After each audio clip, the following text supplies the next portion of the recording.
Hello guys, welcome back to the channel. In this today's tutorial, I'm going to show you how we can change profile picture on Discord server.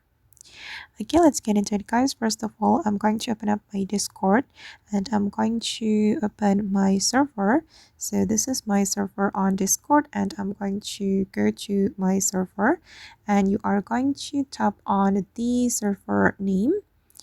Okay, this is my server name and we're going to go to the setting.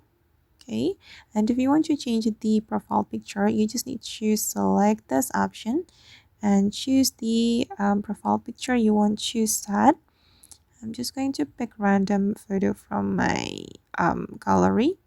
I'm going to choose, for instance, this one. Okay, and then we can click on this check mark.